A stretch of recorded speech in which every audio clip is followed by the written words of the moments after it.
And in fact, more countries are going to come into this. I believe that more is going to happen here. It says in the article, Mr. Trump has once again called for the U.S. takeover of Greenland and has threatened U.S. action against Colombia and Cuba. And we're going to take a look at two of these states, Greenland and Cuba, because I think it really adds a lot of context when the outcome of what we're dealing with here is a map of 10 regions of the world.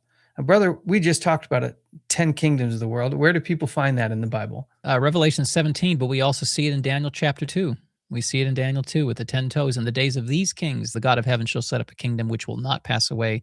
So this map that you put up there, which is, I think I referred to the Club of Rome in the presentation, the last one we did in Revelation 17 part 2. I referred to that map because, I mean, this is where you see where they want to lead this world into. This is, in a sense, the new world order that they're trying to bring about. Yeah, exactly. And so when we see what Trump's doing and we see Greenland and Cuba, all of this goes back to the Club of Rome.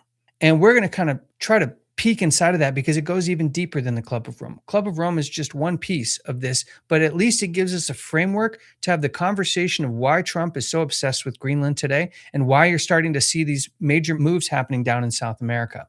We did the episode on Trump and his inauguration, and we showed this magazine cover, and it says the age of chaos. We also showed Marina Abramovich, who's a high satanic witch, talking about how she talked to shamans who said they received information from entities, demons, saying that Trump is here to shake things up. He is a chaos agent. And that's exactly what this Economist cover said. It's also the same motto, the Ordo ab Chao, order out of chaos model that the whole Freemason structure is kind of based on. But the Economist in itself is not just a standalone magazine. It's actually run and owned by powerful aristocratic Roman families, specifically the Agnelli family. We did a whole breakdown on this. But the idea is Trump is here to act as a chaos agent. Can we say objectively that he is achieving his job of acting as a chaos agent right now? I think regardless of your political affiliation, you probably say yes, I would think, if you're honest, yeah. Yeah, you have to. I mean, he's shaking things up like we've never seen before. And in that episode, I'll try to link it, remind me to link it, where in that inauguration episode, we break down what's actually happening, why they keep using this golden age concept, and why you see all these black cubes around the world. We are literally in the transitionary phase of going from this trapped material world to the spiritual. We've talked about Satan appearing as Christ, coming back appearing as Christ in the Great Deception, the Lucis Trust audio, where they're getting ready for someone. And Trump seems to be one of the mechanisms by which this transition is happening. I don't want to elevate him more than he actually is, but just as a reminder, a refresher, why he had to be the 47th president. 4 + 3 = 7. So the 4 represents the material world, the 4 directions of the earth. The 7 represents spiritual completeness, where you take the spirit 3, Father, Son, Holy Spirit, Isis, Horus, Set, mastered with the 4 of the world. 3 + 4 is 7. And that's where you are able to transcend the material limitation and enter the spiritual golden age. And that's why this black cube is put everywhere. And it all does have a relation to where we are right now. And this chaos, out of it will come a new world order. And this should not surprise anyone. This is stuff that anybody can find if they take the time to look into it. And Matt, on this slide right here, we noticed that the word Saturn is used. And I think it's interesting that Saturn was actually a god in Rome. So it's just fascinating that we see, Trump with this Saturn issue. It's very similar to Rome and the god of Saturn. So there's just another tie between Rome and the United States right here. Yeah, it all funnels back into the same system. That's why the Bible tells us over and over again who's at the top of this system. It calls it the little horn power, the man of sin. You have a way marker in place so none of us get thrown off who is really at the top. Now, I have seen, I can't tell you, countless charts that try to accurately describe the hierarchy of the world. And while I didn't make this one, I actually think, after closely reviewing it and all the information that I've seen in my studies, that this is the best reflection of how the power structure actually works. And we're going to break it down in the real world to show how this top-down structure goes down through the families, into the societies, into what we see today in our governments. Now, the very first thing anybody should see is that the Bible tells us that the papacy, the man of sin, sits in the seat of the Pope. It's the one that sits at the top. But the Pope isn't always the one who's running the whole world. I hope people can understand that. We're going to break that down a little bit more as we kind of go into this. But I want you to notice, where are political parties, which would include presidents, prime ministers, any leaders of nations, where do they sit on this big chart? At the very bottom. And so when you get caught up in all of that, if that's all you're looking at, and you're focusing on these politicians, you realize that there's all this above you that you don't even recognize that's really controlling things. And so, stay away from getting drawn into politics and from picking these sides. You don't realize that the entire thing is being manipulated. And so when you peek behind the cover and you see all of this above it, it's just, you're going to see it. You're going to see it. We, like you said, we brought the receipts today. Yeah. And I think it's fascinating because most people today are in the Trump versus, liberal versus conservative. They have the Epstein stuff that they're talking about, QAnon, and all of this stuff is fodder for people to get lost in this bottom rung and to never graduate into understanding how any of this, the rest of this stuff actually works. And so today, our job is to break it down to show you how it actually works. So we're going to start at the very lowest rung. And we started this episode talking about Maduro and Trump, and now we're kind of working backwards. We're going to start at the very bottom and show how it kind of works its way up. First, let's start with Maduro. Now, in order to understand Maduro, we actually have to go back in the past a little bit. We're sitting here in 2025. There's been a lot that's happened since he took office. He was the successor to Hugo Chavez, the notoriously famous Venezuelan leader for many, many years. But back in 2016, Maduro has a problem. Venezuela's opposition has been given a green light to proceed with efforts to remove President Nicolas Maduro in a referendum, but the country still has appeared far from holding a vote. The opposition blames Maduro for an economic implosion that has seen severe food shortages, a healthcare crisis, hyperinflation, violence, and looting in a once booming country. Boy, if you're not careful, America could start to fit some of these things. Healthcare crisis, hyperinflation, and seems like increasing violence.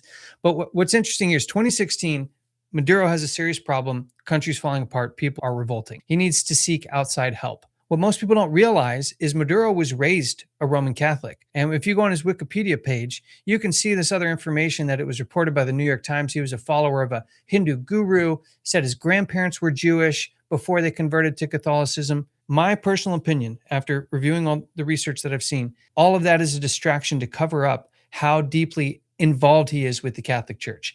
He was raised Catholic, but Jesus said, you'll know them by their fruits. And so we've got to dig a little bit into where he came from and what his upbringing was. Because here he is in 1997 with Hugo Chavez. He was part of his cabinet. There's Nicolas Maduro there. But at the age of 24, Maduro was living in Havana. He was sent to Cuba. That's interesting. He was sent to a socialist league to attend a one-year course on how to be a communist leader. How interesting is that? They're literally sending him to communist camps where Maduro was instructed personally by this guy, Pedro Pietro, a senior member of the Communist Party in Cuba who was very close to Castro. Now, all of these things are important. All of these things are connected because when we actually go back to Cuba and Castro and the Vatican, we see a very long, interesting history there. Fidel Castro, for as much as he was hated by the world and the world leaders and sanctioned out of existence, had a very close relationship with the Vatican. He received 3 popes in his time there. Now, you can find any number of articles to show this, but this is just one that says the Vatican's role in the Cuba-U.S. relations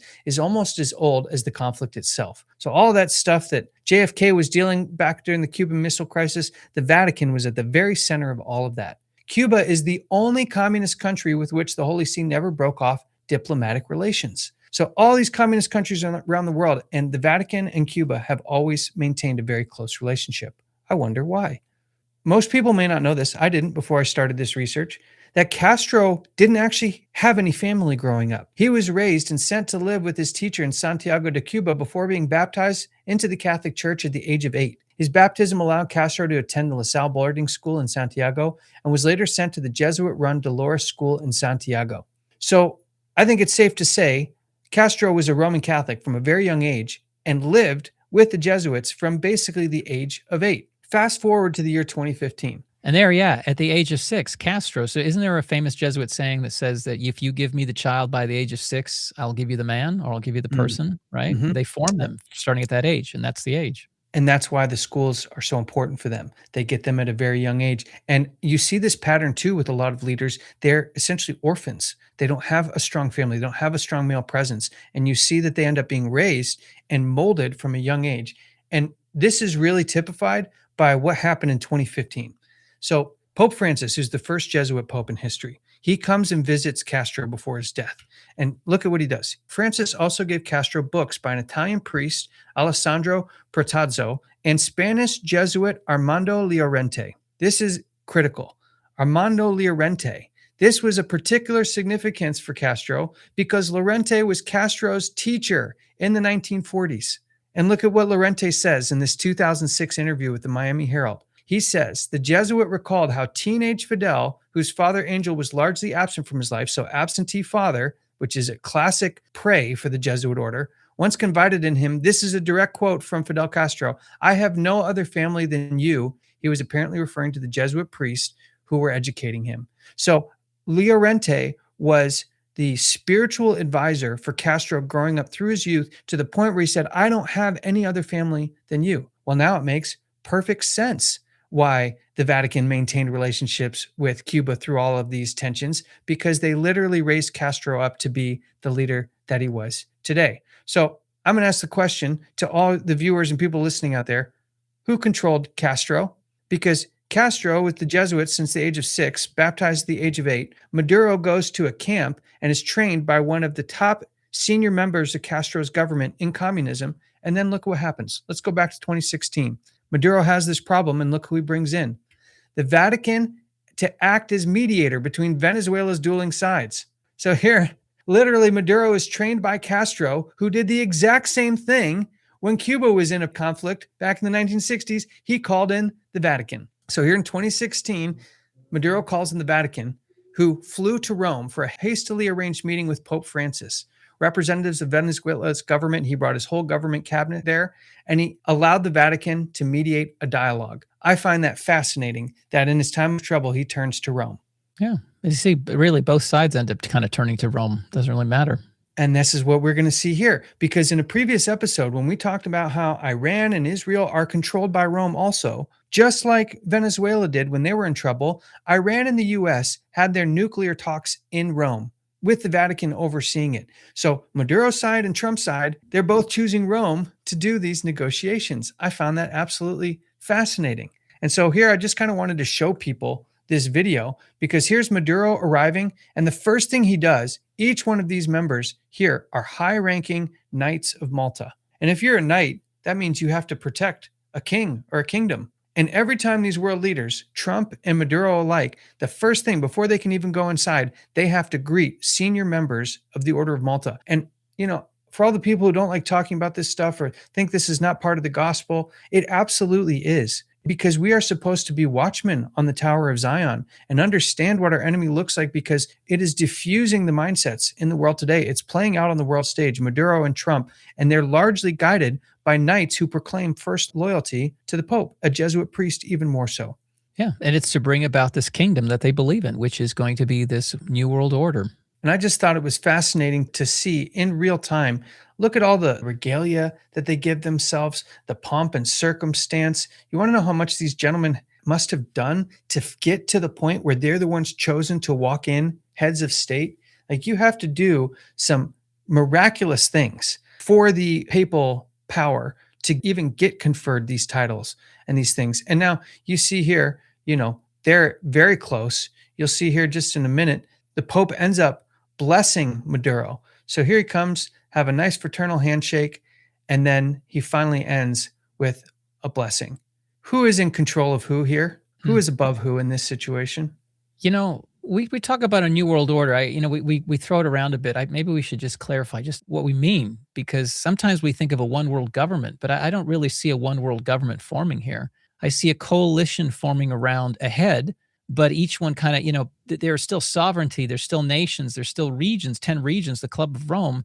So it's really not about, you know, this new world order that Trump seems to be coming. Like, part of the narrative is that Trump is bringing the chaos and he's overthrowing the, you know, the hegemony. He's overthrowing the world leader. He's overthrowing this globalism that's happening, right? He's bringing in something else. But actually what he's doing is actually bringing in the thing, the actual thing. The thing that we've had before was just something that was propped up so that it could be taken over. So it seems like we're being rescued from something. Yes. But really, It's just bringing about the actual thing itself. And because we've been programmed to look for a new world order that's one world government where everyone's lost their sovereignty. And I don't think that that's the case. It really is a coalition of countries, of kings in regions that all give their power to the beast. But everyone still is a king. They're still the kings of the earth. That hasn't gone away. Yeah. And it's getting more and more clear who the real kings of the earth are. And it really isn't these presidents. So let's keep going, because it really goes back to who these knights are. There's symbolism absolutely everywhere.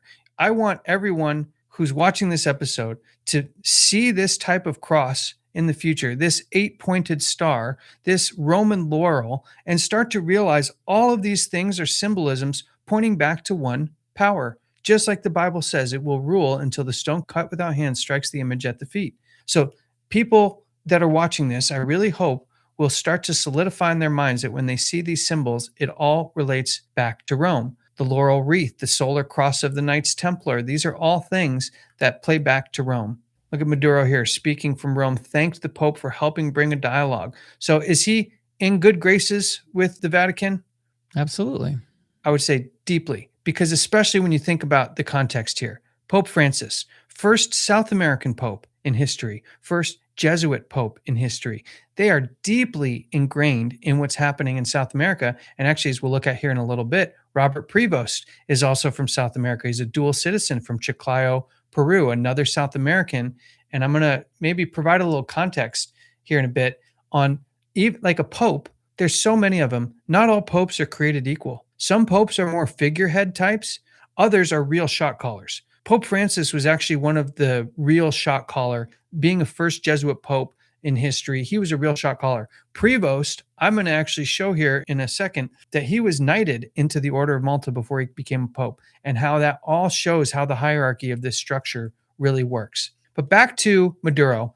He leaves the Vatican, and just like Castro had a Jesuit priest his whole life train him, look at what we have here when we look at Maduro's background.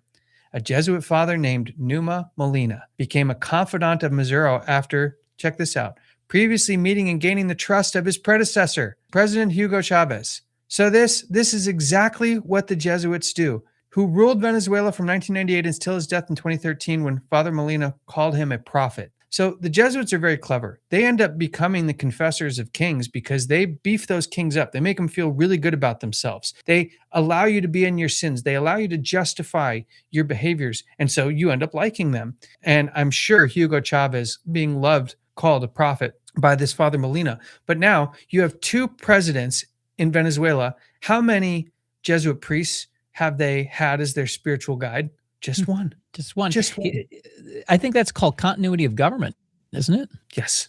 Can you imagine a foreign nation's top official, let's say Chinese officials in there for two Venezuelan presidents, and the guy's just spilling all their secrets to this one guy? It's the same guy. That's who Father Nima Molina is. This is how sophisticated the Jesuit order is. A personal one to raise up Castro, a personal one to be the spiritual advisor for Hugo Chavez and Maduro. The priest gained former President Chavez's attention after hosting radio programs that explored connections between socialists and Christian values. That's called Ignatian spirituality. That is liberation theology. That is dangerous stuff. And he claims he became the socialist president's spiritual director.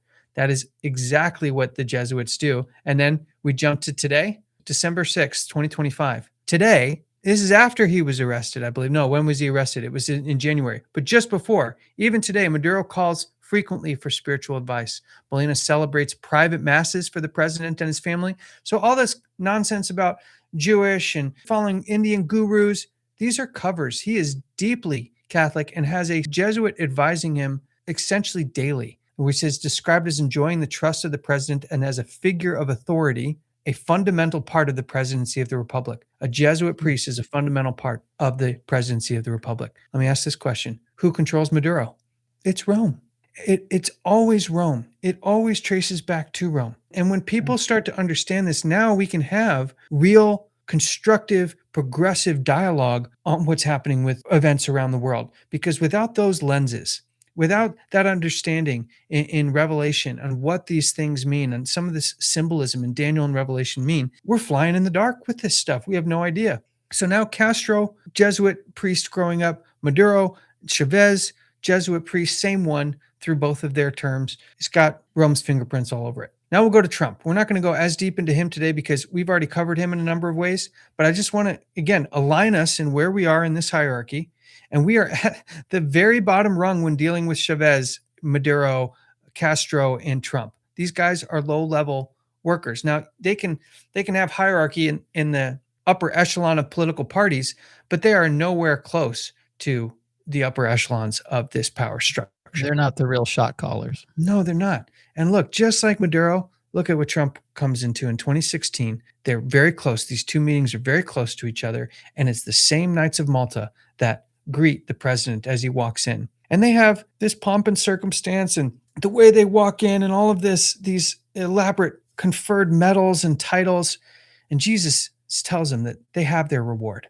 This is all of these earthly things that they adorn themselves in. They've chosen this door prize instead of eternity with the one who is life. I mean, it just blows my mind, but I wanted people to see how real this is and how much tradition goes into these processions, but that every bit of it just proves the Bible to be true, to prove that Jesus Christ is who he says he is, and that his word has told us that these powers are going to come together. And what they do at the end is bring the world together under one system of worship. Yeah, you can kind of look at what's happening with Trump shaking up the world order as we see it, in Venezuela. Of course, Venezuela is affecting Iran, it's affecting China, it's affecting other countries. Is you're kind of mixing the whole bag up. You're trying to get everybody to kind of fall into place so that Club of Rome map can become fruition. Exactly. You're preparing the governments of the world to come together. You can't have a strong Islamic theocracy mixed into the system. You have to take it to a place where Iran can actually then find its place within this system too. So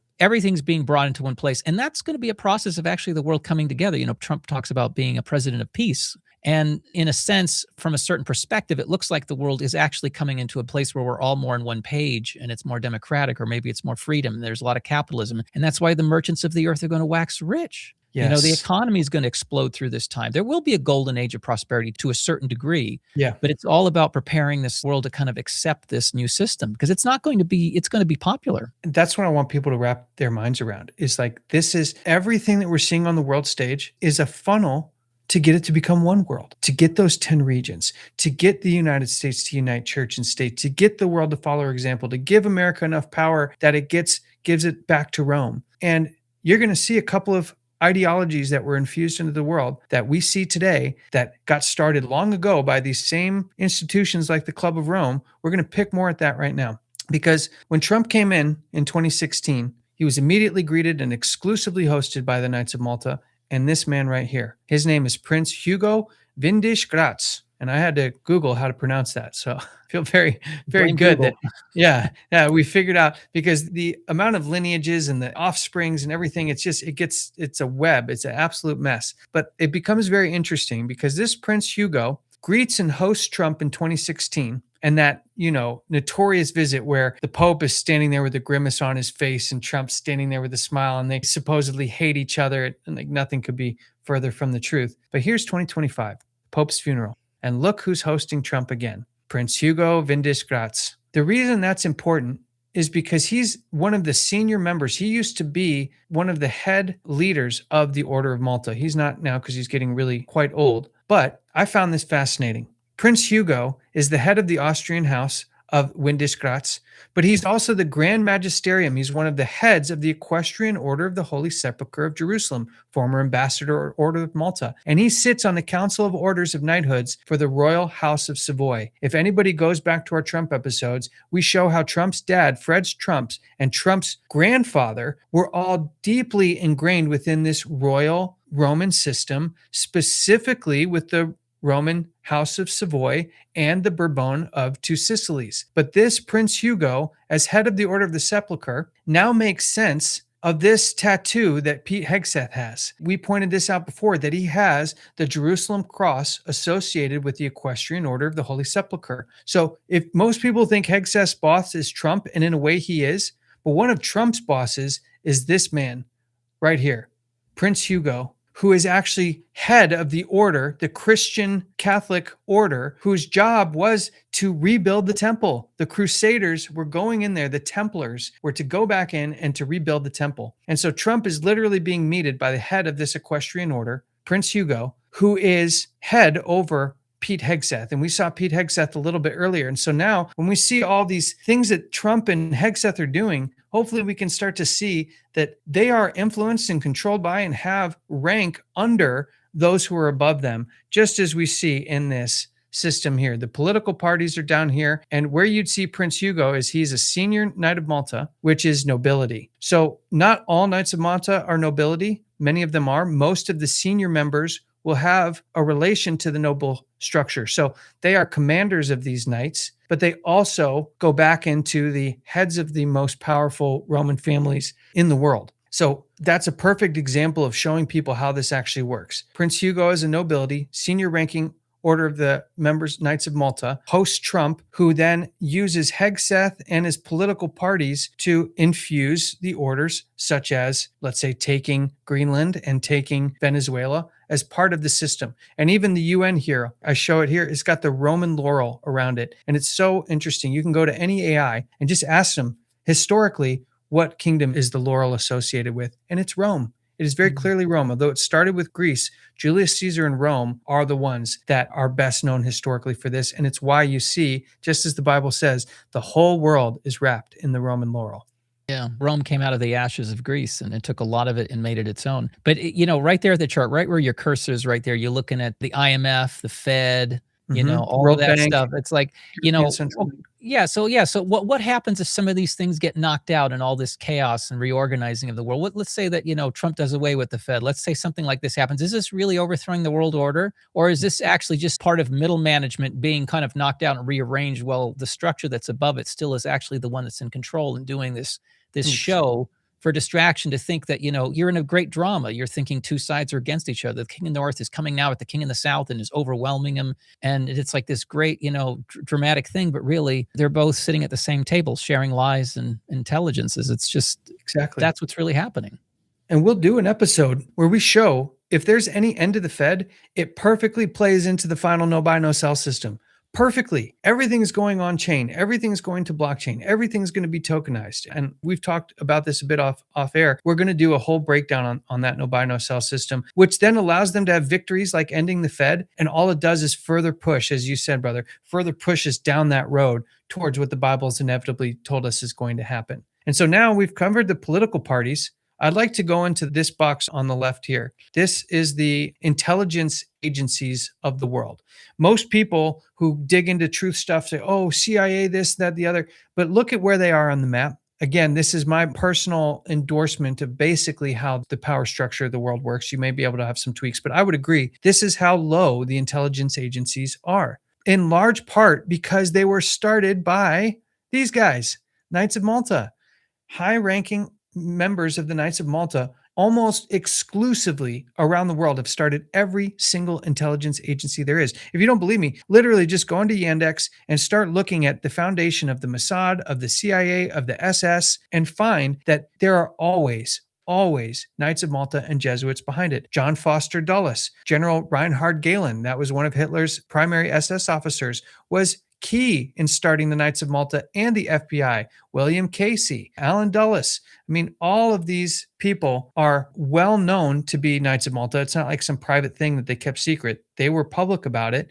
And no one would argue that they were the primary ones who started these intelligence organizations. So when we see people talk about the CIA, the Mossad is a very big one right now because that's Israeli intelligence. MI6 is way up there. These are all just apparatuses that largely get fed by think tanks like Chatham House.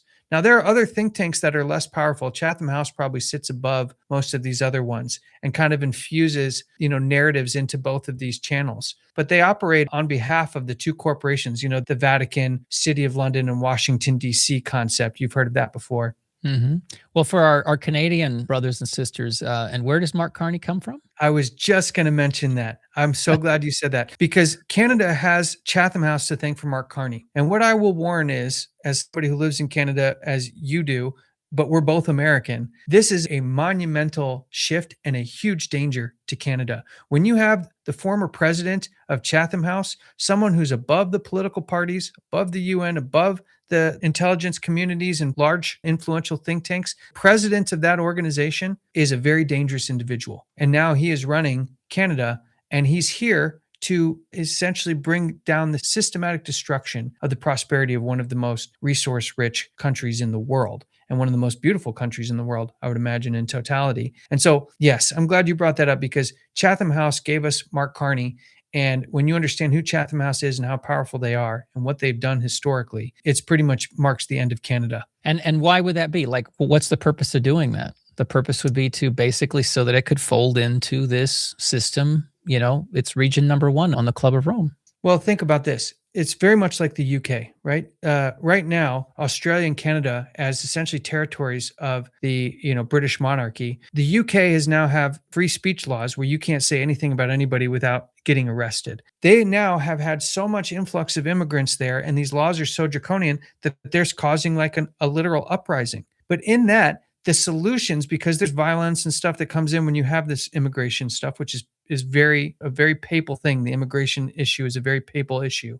Then you have now the means to say, well, we need to bring in digital ID. Well, now we need to bring in surveillance. Well, there's too much looting. There's too much violence. There's too much to monitor and censor. So the only solution is you've got to adopt these things, which then further, compartmentalizes, further brings us closer to the final no buy, no sell system, which has to be full totalitarian surveillance and authority, even though it will be, brought in as the good guy. But that's what the result of the systematic destruction of these countries allows. Because you've created the crisis, now you can bring in all the solutions. Your goal wasn't really to destroy the country. It was to destroy it just enough that the people would then accept the solutions that you wanted to bring in the first place. And that's why you're seeing, stuff happening in Australia with can't access the internet without verifying your age, stuff in Canada that's happening here. We're going to go into all the different C bills that are coming up for freedom of speech and the ability to do the work that we're trying to do.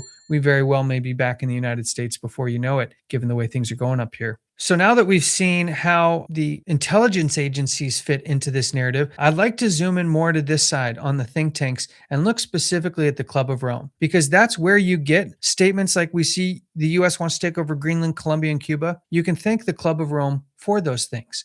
You can thank them for this map of 10 regions that we can now start to see this consolidation happening in real time. They're also the same ones that gave us climate change. Back in 1991, the first global revolution, they also wrote a book called The Limits of Growth that basically says they need a new enemy to unite the world, and the threat of global warming would fit the bill: famine. It's a common threat that demands solidarity of people, and ultimately it places humans as the one that are the source of the problem. The real enemy then is humanity itself, because you are carbon. You're essentially made of carbon. You breathe in constantly. That when you make carbon the enemy and you can tax carbon into oblivion, you can essentially enslave everybody who then breathes in and out, because they have an impact on climate change. Satan hates man. And every weapon is devised against him right now. It truly is. So like, they give us this map, they give us climate change, and then today we see the fruits of that. This is why it's so important to understand how this works. The fruits of that are these sustainable development goals.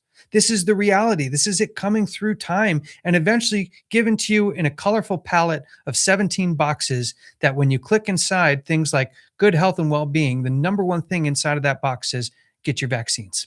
I'm not going to say to do or to do that, to not do or do that. All I'm saying is that's the fruit of something like the Club of Rome. That's why we're going back and showing you these maps, because it's the same entity that's producing it. And it's less about the Club of Rome and more about who created the Club of Rome. We talked about these Economist magazines.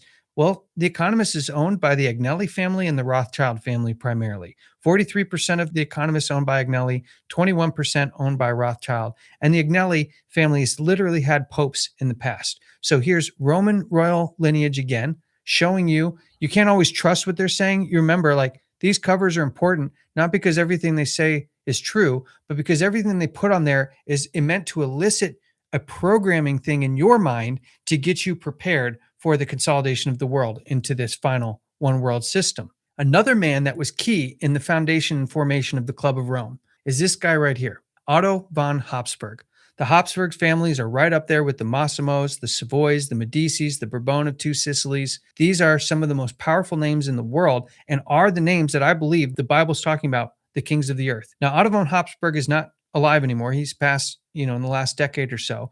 But he founded this organization called Le Cercle, whose goal was to create this pan-Europa union. He was an Opus Dei and a Knight of Malta. Again, like he's in the Knights of Malta, but he's hereditary. He's part of the dynasty because he's actually blood related. We have to realize that there are certain orders that you can only get in if you have hereditary lineage to get into. You can rise up the ranks, as we see John Dunlop. He's the head of the Knights of Malta. I'll show you here in a second. He's the first non-noble lineage head of the Order of Malta in its entire history. And Pope Leo is also another non-loyal head. So you're kind of seeing, it seems like the power is going to the mutts here a bit.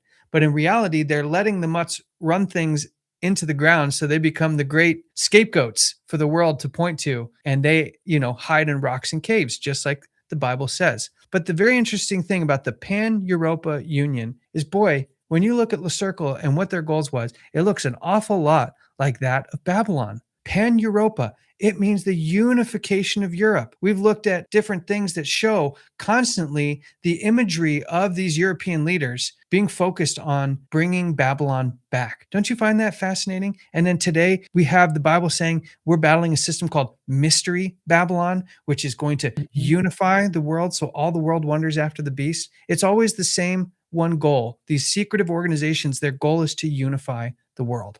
Right. And it ends in Daniel chapter 2. It ends in the feet of iron and clay. So you have the iron, the Roman element is there to the very end, trying to mix with the common clay, with the common man, with the seed of men all throughout the whole earth, trying to bring about this thing to hold it together. And there are the 10 toes in the days of these kings. That's when the second coming takes place. So we are very close to the end. Maybe it's obvious, but I think it's just worth saying that, when we talk about church and state coming together, in Revelation chapter 13 and persecution, you can really see that the way the whole world order works, I'm not even saying new world order, just the way the world order works, is that in order to be a player in this system, you have to be deeply embedded into this religious system. That's Opus Dei, Knights of Malta, Knights of Columbus, Jesuit, all these things. It's deeply, directly connected to religion and a church.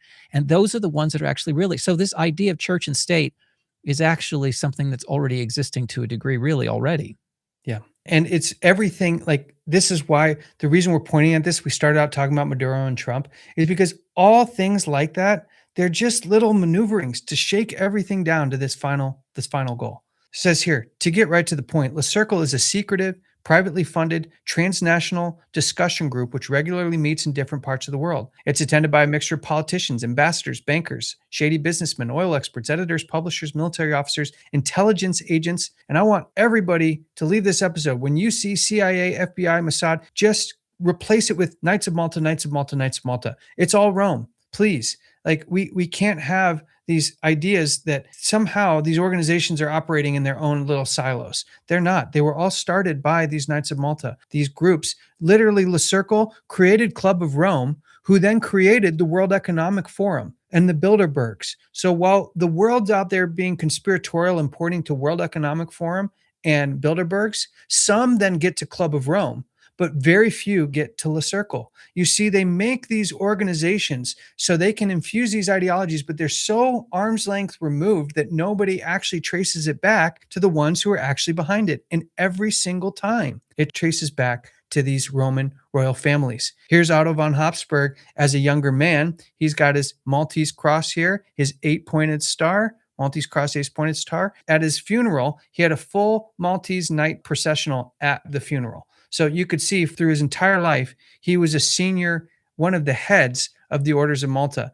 And I really kind of want to go back quickly to show people this setup here. We'll get to the Zionism thing here in a second. But when we see how it kind of funnels down, you can see that people like Otto von Habsburg, he is one of the heads of these families. He sits right at the very top of this list. So these people can be knights, but they are still shot callers, because most of the time people think, if it's a knight, there has to be a king above the knight. But a lot of the times they become heads over these knighthoods. And that's what you're seeing when you see these families in there. It's not that they themselves are knights, but they can be heads over these knighthoods. And that's where Otto would fall. Now, why does Le Cercle become important? Because here's a list of all the leaders of Le Cercle tracing back to the early 1950s. And you see, even back in 1873 to 1955, you see this Leopold was a British imperialist who was heavily involved in the creation of the modern state of Israel.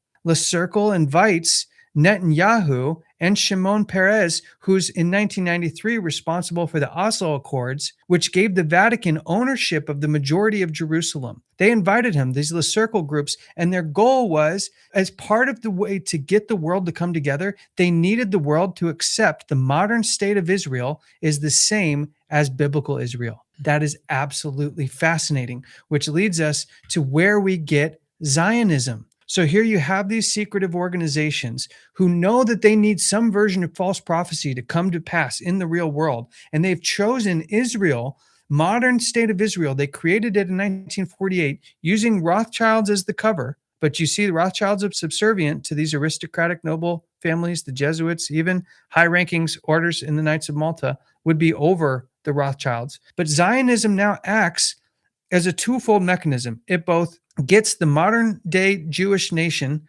thinking that Zionism and the rebuilding of the third temple and all this stuff needs to happen. But look at what it's done to Protestant Christianity. It is now the central pillar of Protestant Christianity's theology today is Zionism, and the fact that modern Israel is the same as biblical Israel, which sets up nicely because in the next episode, we're going to prove how that is absolutely not true. The biblical Israel and the modern state of Israel are two totally different things. Absolutely true. And I think it's important to note, like, Jesuits are spiritual guides, they're priests. And so a lot of times, while the Jesuits are pretty close, I mean, they're very close to the top, you can see, you don't often see heads of families becoming priests, right? Priests can't have kids. And so they end up sitting in this tree over here, being heads of the dynastic orders, meaning ones you can only get in through hereditary lineage. But you don't often see them as priests per se. So it becomes like a very powerful military arm, but is still subjected to the higher family heads at the top, which shouldn't be too far of a stretch for people to believe. I mean, even the mafia kind of works that way. The family heads end up being the most powerful single individuals in the world. I don't think, unlike others, think that it goes to one man.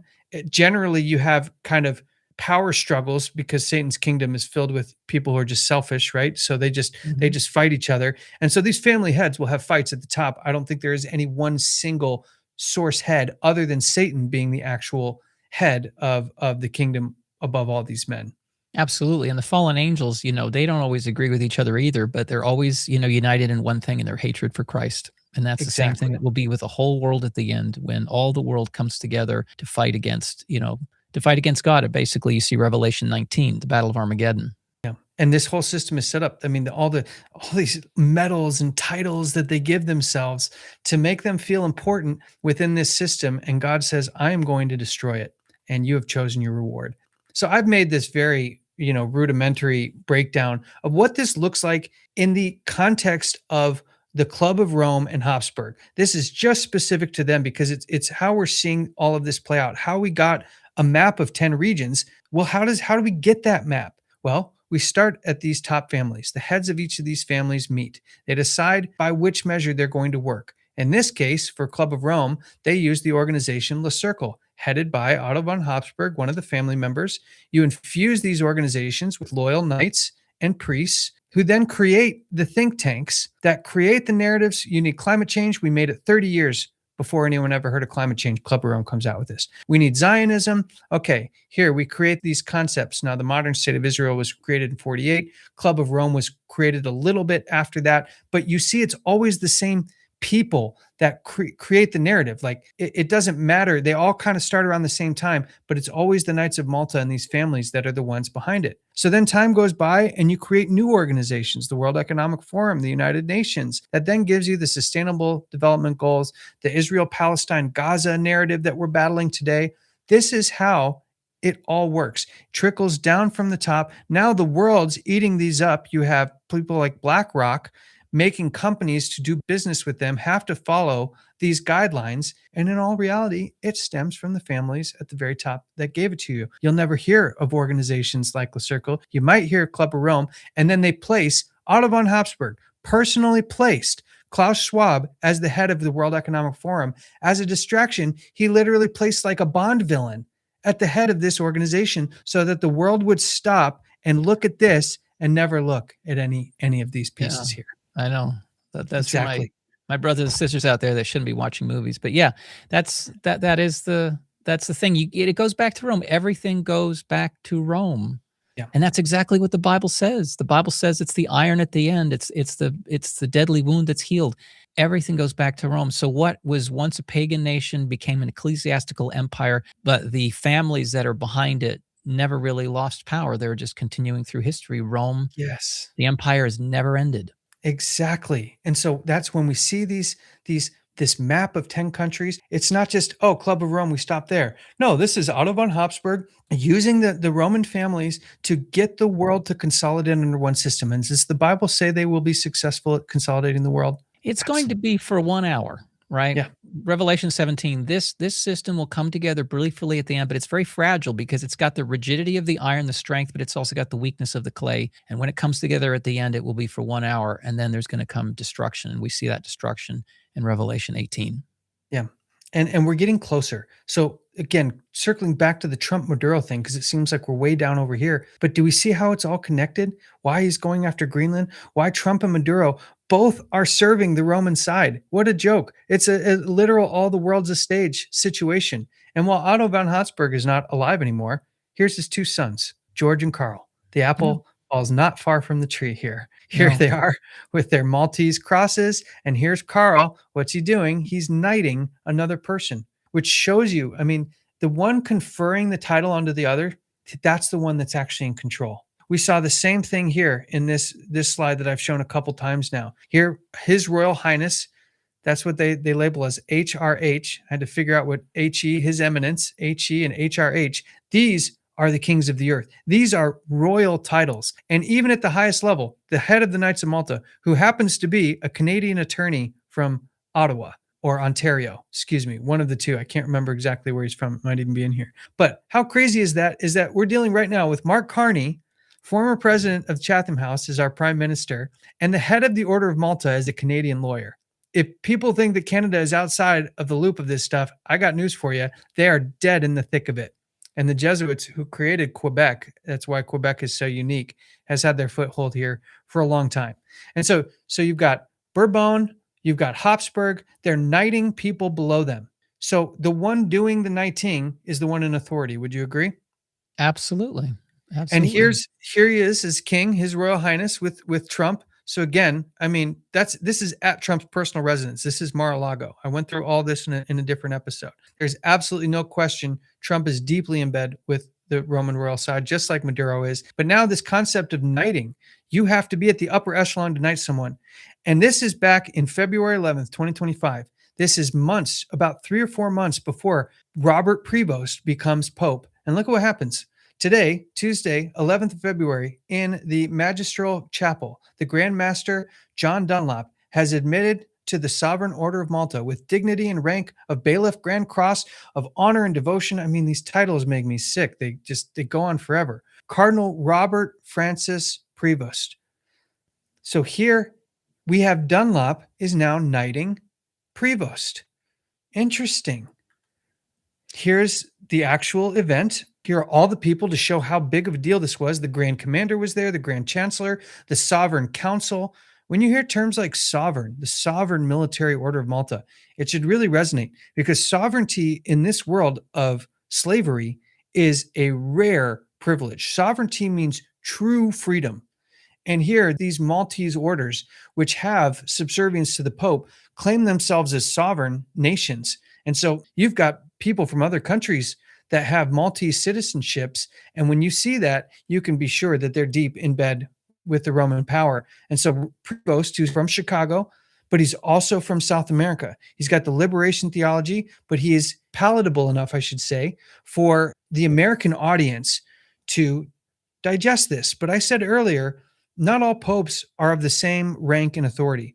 I'd say from my research, Pope Francis was a real shot caller. But consider this. Here you have His Royal Highness, which is a kingly title for Prince Carlo Bourbon of Two Sicilies. He's the head of the royal house, that's the Two Sicilies House, and Grand Master of the Dynastic Orders. That is hereditary orders. This is some of the highest military and dynastic like knighthoods in the world. So he confers the title of knighthood over this man, who then controls all the knights of Malta, who then knights this man, Robert Prevost, who then becomes Pope. So even though he's Pope, who sits above who in the hierarchy? Let me ask a question. So Mhm. who does the Pope claim to represent? Jesus Christ. Jesus Christ. But we know that in the Bible, this is the little horn, so it's the Antichrist. So he's actually representing which spiritual power?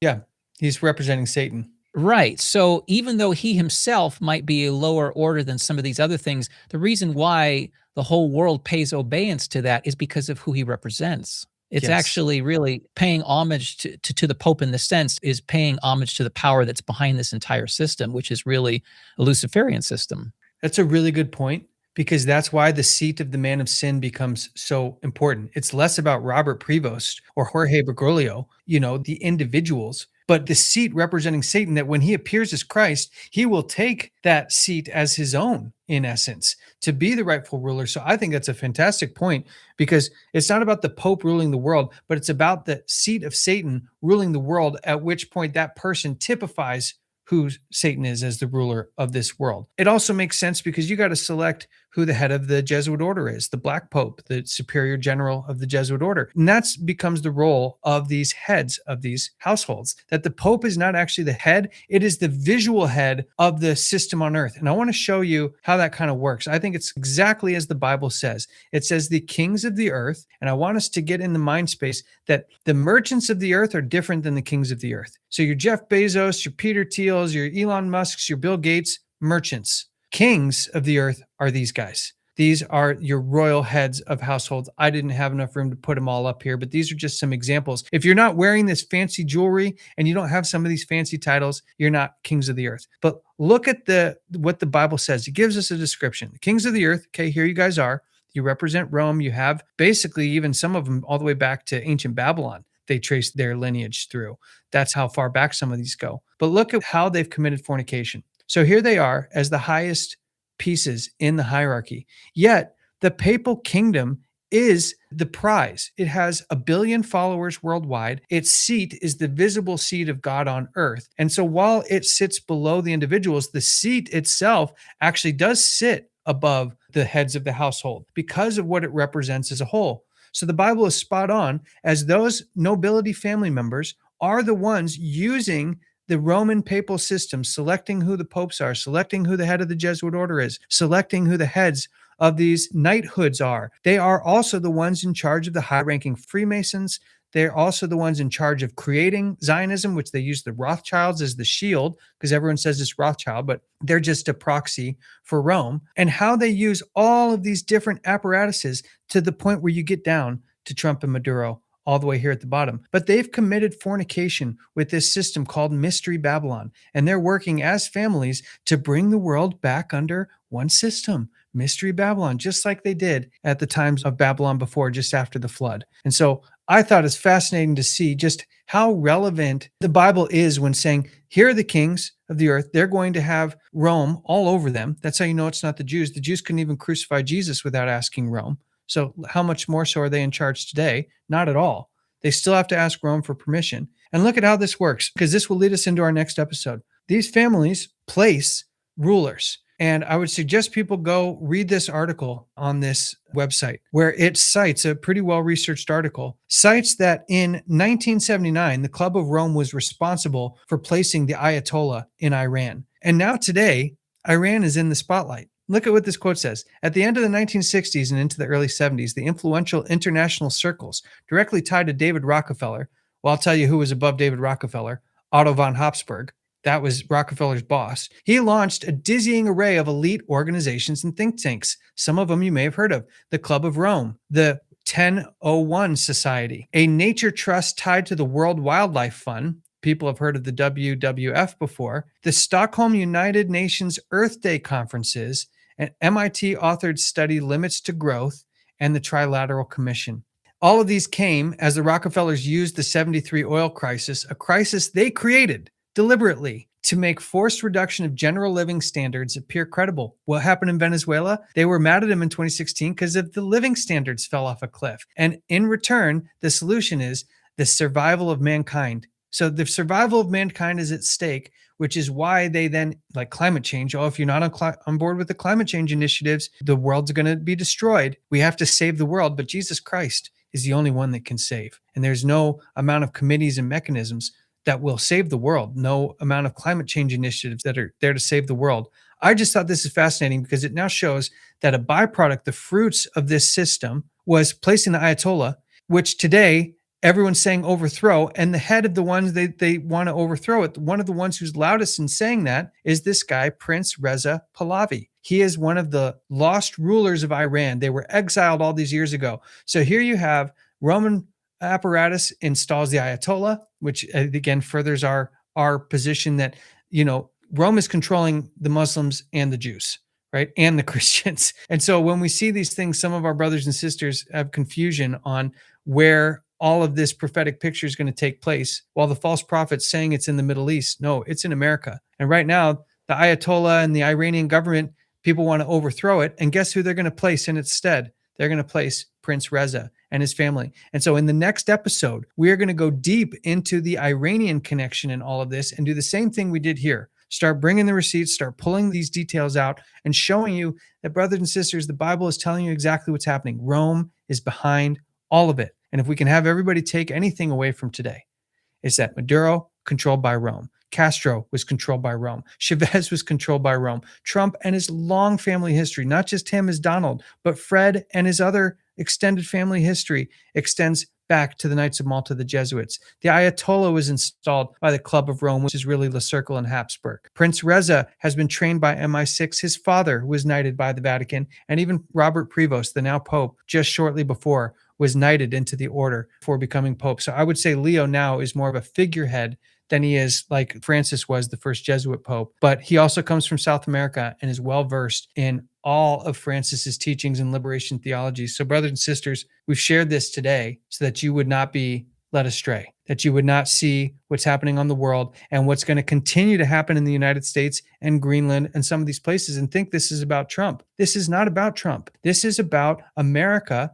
fulfilling its role of becoming the false prophet. In order to do that, it has to have all the power of the first beast before it, which was Rome. And so we really hope that this can help keep people on the straight and narrow path to say, not only is Jesus coming soon, but that the enemy knows it. And they are working at a diligent effort to try to deceive you, brothers and sisters. They want you to be focused on Zionism and Israel and third temples and raptures and not realize that it's all going to take place in America, United Church State system, aided by miracles, which will then get all the world to wonder after the beast. But yet here we are in 2026, knowing that this is going to come and that we can trust Jesus at his word and that his sacrifice is sufficient, that even if you don't feel like you can come to him today in your imperfect state, he came to meet you as you being sick. He was the great physician, not for those who didn't need a physician, but for those who were sick.